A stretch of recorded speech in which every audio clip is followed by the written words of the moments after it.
Ya, dimulai. Assalamualaikum warahmatullahi wabarakatuh. Ya, Perkenalkan, saya Sabah Firda Musyarofah dari Universitas Bina Sarana Informatika, Program Studi Manajemen, serta kawan saya Dede Alfiandi, Putri Aulia Rahim, Raffi Jainal, dan Iqbal Sabirin.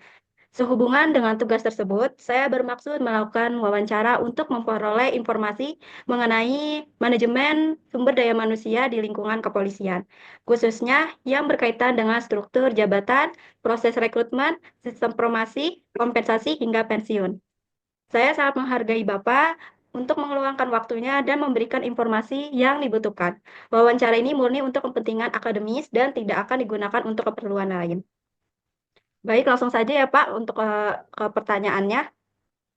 Kalau boleh tahu, eh, awalnya Bapak tertarik jadi polisi itu kenapa ya Pak? Bisa ceritain Pak? ya baik. Saya jelaskan. Ya mohon maaf nih sambil nyetir karena ngambil celah-celah waktu ya. Iya Kebetulan juga Pak. tadi habis ada takjiah dulu dan beres dari situ tadi ada kepentingan juga. Jadi terkait dengan pertanyaan adik-adik sekalian tadi, kenapa Bapak artinya eh, tertarik ya dengan profesi kepolisian?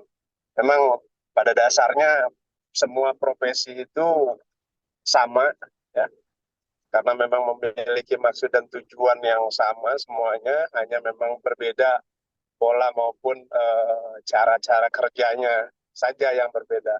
Semuanya pasti bertujuan mengabdi kepada nusa dan bangsa, untuk keluarga maupun agama, karena semua profesi itu memiliki nilai ibadah ya, nilai ibadah yang bisa menjadi acuan maupun pegangan. Nah, terkait mengapa saya mengambil profesi kepolisian, karena memang dari awal semenjak sekolah bercita-cita ingin menjadi profesi atau yang memakai seragam, karena memang terlihat di samping memang memiliki maksud dan tujuan yang eh, tadi disampaikan, namun memang merasa percaya diri karena memang menambah keyakinan diri. Nah, kemudian pas pada saat itu kebetulan ya, pas saya lulus sekolah, langsung ada pembukaan waktu itu. Nah, setelah melengkapi persyaratan maupun berkas-berkasnya, langsung mendaftarkan diri. Mendaftarkan diri, nah dari situ ternyata alhamdulillah memang sudah eh, garis tangan maupun takdir sesuai dengan harapan, dan setelah mengikuti beberapa eh, sesi-sesi apa namanya tes yang dilaksanakan, alhamdulillah saya terpilih, lulus dan lolos untuk melaksanakan pendidikan di kepolisian waktu itu di SPN Sampali Medan, dan sampai sekarang melaksanakan tugas di kepolisian. Jadi Ya seperti itu mungkin ya itu. Pak. Mm-mm. Ya, Ya, baik untuk selanjutnya, bagaimana struktur organisasi di tingkat kepolisian tempat Bapak bertugas? baik. Sebelumnya ya saya juga tadi mohon maaf belum memperkenalkan diri ya. Oh iya Pak. Iya. Dan kebetulan memang pas kebetulan juga di sini juga apa namanya ditanyakan ada struktur organisasi. Nah, saya ya pangkat Kompol Ahmad Deni Esos, ya jabatan yang saat ini sedang dilaksanakan atau diberikan amanah oleh pimpinan, yaitu sebagai Subdit 2 Direktorat Narkoba Polda Banten. Nah, di dalam pelaksanaan tugas di Direktorat Narkoba Polda Banten ada struktur organisasi yang ditentukan ya, yang ditentukan dan sudah ada nanti hard copy-nya, insya Allah nanti saya kirim, mungkin tadi dilihat dulu di kantor. Nah, kebetulan Kasubdit 2 ini, yaitu dia berada di posisinya di bawah Direktur Narkoba Polda Banten, Wadir Narkoba Polda Banten, baru Kasubdit. Nah, Kasubdit itu membawahi 3 unit ya yang dipimpin oleh Kanit 1, 2, dan 3. Kemudian di bawah Kanit itu terdiri dari 3 panit ya, perwira unit. Artinya semua sudah terstruktur. Nah, tugas dan tanggung jawab Kasubdit adalah membantu Direktur Narkoba Polda Banten dalam pelaksanaan tugasnya, antara lain yaitu eh, memberikan petunjuk atau arahan, memberikan ibaratnya yang bersifat membantu pelaksanaan tugas. Nah, kemudian di samping itu juga memberikan atau mengawasi pelaksanaan tugas terhadap personil-personil yang lain, terutama personil di Subdit 2, gitu kan, dalam pelaksanaan tugas, sehingga apa yang menjadi arah maupun kebijakan ataupun tujuan tertentu dalam hal ini pengungkapan narkoba yang ada di wilayah hukum Polda Banten bisa terlaksana dengan baik dan sesuai dengan SOP yang berlaku. Itu. Ya. Eh, Selanjutnya, apa saja tugas rutin Bapak yang dilakukan sehari-hari dalam periode waktu tertentu? Ya, dapat disampaikan bahwa tugas-tugas rutin di Direktorat Narkoba ini, terutama di Subdit 2, yaitu mengungkap mengungkap jaringan narkoba, baik itu bandar besar, pengedarnya, ataupun kurirnya, bahkan pengguna daripada narkoba itu sendiri. Iya. Dan dalam pelaksanaan tugasnya itu, kami juga banyak ibaratnya berkoordinasi baik dari tingkat Mabes Polri maupun Polres-Polres jajaran yang ada di Polda Banten maupun Kepolisian Republik Indonesia, serta dengan stakeholder yang ada, antara lain ya BNP, gitu kan, kemudian BNN, dan pemerintah daerah yang ada, karena memang penanganan ataupun jaringan narkoba ini bukan menjadi suatu tugas tersendiri, tapi menjadi tanggung jawab semua elemen masyarakat, baik itu kepolisian, aparatur penegak hukum, masyarakat, maupun para pelajar sekalian. Demikian. Nah, dari hal itu, Bapak memprioritaskan tugas-tugas yang berbeda di tingkat urgensinya seperti apa, Pak? Ya, dapat disampaikan memang di samping tugas-tugas rutin yang dilaksanakan, jadi kami juga ada skala prioritas. Skala prioritas dalam hal ini ketika memang eh, melaksanakan itu ada istilah KRYD kalau di kami itu ya, di kepolisian itu. Jadi ada kegiatan rutin yang ditingkatkan.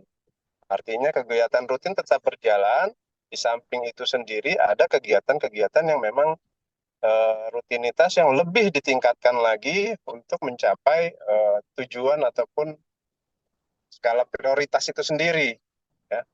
Mungkin dalam hal ini pengungkapan yang jaringan besar, jaringan-jaringan antar eh, negara misalnya, ataupun kegiatan-kegiatan rutinitas memberikan penyuluhan-penyuluhan kepada baik pelajar maupun masyarakat di berbagai lini ataupun status. Demikian.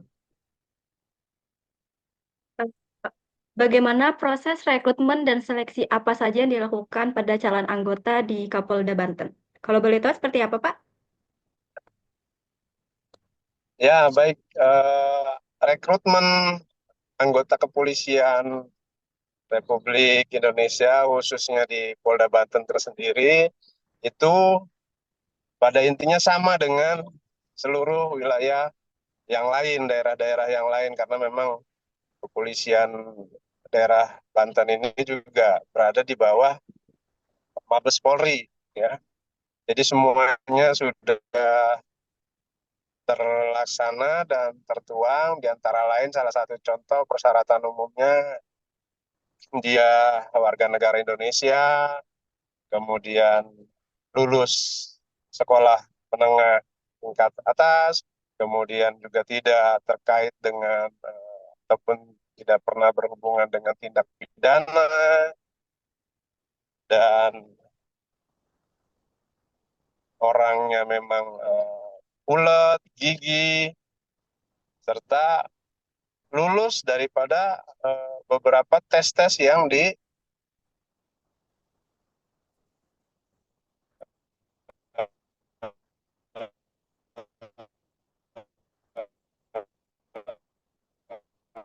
apa namanya diujikan pada atau pas pada saat pendidikan yang telah ditentukan. Dan kalau Iya.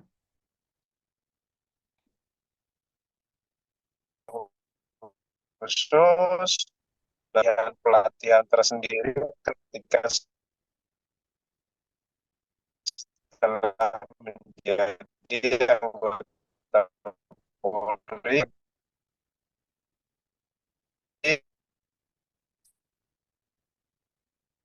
dalam hal ini pengembangkan lagi. Demikian. Oke. Bagaimana Pak sistem evaluasi kinerja di Kapolda Banten? Ya, baik. Untuk evaluasi kinerja yang kami laksanakan, yaitu kami memang ada sistem daripada yang telah dilaksanakan oleh Polda Banten. Yang pertama, yaitu sebelum kita menjabat jabatan yang telah diamanahkan, kita dilakukan asesmen. Asesmen untuk jabatan tertentu, dan di situ termasuk juga uji tes, baik itu psikologinya, kemudian nilai-nilai manajerialnya, dan kemudian juga eh, hal-hal yang lain yang memang terkait dengan tugas yang akan dilaksanakan tanggung jawabnya. Kemudian di dalam waktu setiap bulannya juga ada dilaksanakan ANEF, ya, kalau di kami itu analisa dan evaluasi kinerja, apa yang sudah dilaksanakan sebulan yang lalu, hasilnya apa, dan kemudian apa yang direncanakan ke depan. Dan target-target itulah yang memang perlu kita laksanakan dan uh, berhasil. Kalaupun memang ada kekurangan, disitulah adanya evaluasi kinerja, apa yang menjadi hambatan, kendala, dan apa yang perlu diperbaiki. Kemudian ada juga setelah analisa evaluasi, ada juga reward ataupun punishment. Dalam hal ini bagi personil Polda Banten yang berhasil sesuai dengan dalam pelaksanaan tugasnya, sesuai dengan target ataupun yang dicapai, dia akan mendapatkan reward. Artinya banyak berbagai macam jenis reward di kepolisian, di antara lain yaitu direkomendasikan untuk sekolah, rekomendasikan untuk pindah tempat di tempat yang sesuai dengan harapan, dan bahkan uh, rewardnya itu juga kenaikan pangkat luar biasa kalau memang pelaksanaan tugasnya berhasil dan di luar daripada rutinitas ataupun di luar daripada hal-hal yang memang dilaksanakan. Nah, kemudian bagi anggota yang melakukan pelanggaran pun ada istilah kata punishment. Punishment di sini yaitu ibaratnya dia mendapat hukuman gitu kan. Hukumannya ya berbagai macam gitu. Berbagai macam yang telah ditentukan sesuai dengan kode etik kepolisian itu sendiri. Iya. Itu. Kalau untuk sistem penggajian dan tunjangan, apakah semuanya sama rata atau berbeda-beda Pak di tiap daerahnya? Ya, untuk penggajian ataupun penggolongan itu karena memang kita langsung di bawah kendali Mabes Polri itu sama. Jadi setiap wilayah, setiap daerah itu sama, baik itu tunjangan gajian, penggolongan pangkat, maupun kinerja-kinerja yang lainnya itu sama seluruh Indonesia. Hmm. Jadi sama ya, Pak. Ya,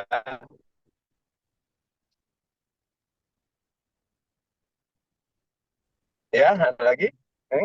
Eh, Dan menurut Bapak, dalam kondisi seperti apa sih seorang anggota kepolisian bisa diberhentikan dari tugasnya atau dipensiunkan? Apakah usia? Jika iya, karena usia, apakah ada pembekalan atau pelatihan menjelang masa pensiun? Ya, baik. Dapat disampaikan dalam hal ini eh, terkait dengan pemberhentian ya, pemberhentian di kepolisian itu sudah diatur dalam eh, Perkap Kapolri sendiri. Jadi digolongkan menjadi dua golongan. Yang pertama PDH, ya, pemberhentian dengan hormat. Itu apabila kita dalam melaksanakan tugasnya lancar sampai dengan masa pensiun di umur 58 tahun. Ya, itu dilakukan pemberhentian dengan hormat, artinya dia mendapatkan hak-haknya yang lain setelah pemberhentian tersebut. Kemudian yang kedua yaitu PTDH. PTDH ini pemberhentian tidak dengan hormat. Dalam hal ini personil